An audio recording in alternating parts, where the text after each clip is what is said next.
Crisis Pregnancy Center in Georgia has received over $1 million in federal housing funds since 2020, and now they're asking for over $630,000 more.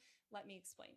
My name is Gwinnett. I'm an investigative reporter, and I spent months looking into an organization called Georgia Wellness Group, located in Gwinnett County in the Atlanta metro area. And according to experts I spoke with, Georgia Wellness Group is a crisis pregnancy center, which means it's an anti-abortion center that does not provide or refer for abortion care, and it basically exists to convince people not to have abortions. Now, crisis pregnancy centers do often get federal funding, but they're usually getting it from TANF, Temporary Assistance for Needy Families, aka welfare, or various versions of abstinence-focused sex education programs that, yes, our federal government does fund. But Georgia Wellness Group has been getting money from an unusual source, which is the Department of Housing and Urban Development, or HUD.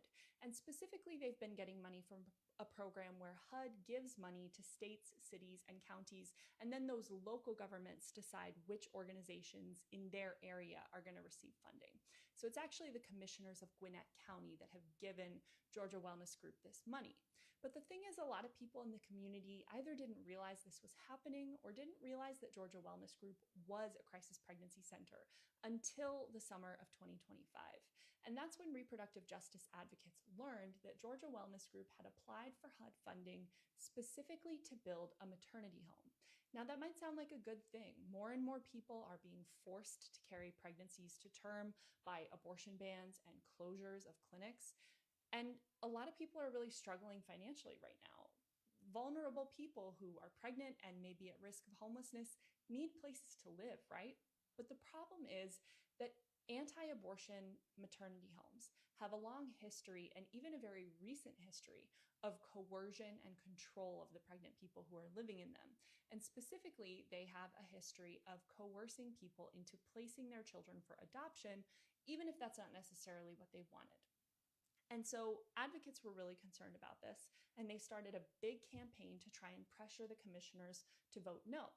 And in the course of that campaign, some pretty serious allegations came out about Georgia Wellness Group. A former medical director claimed that they didn't have a licensed medical director as of summer 2025, and he said they were exaggerating their ability to provide prenatal care, which is one of the main services they advertise. Now, Georgia Wellness Group did not respond to my questions, so I didn't get their answer to these allegations. But one of my other sources uncovered some medical licensing issues with staff members who were listed as working at Georgia Wellness Group in their applications for this funding.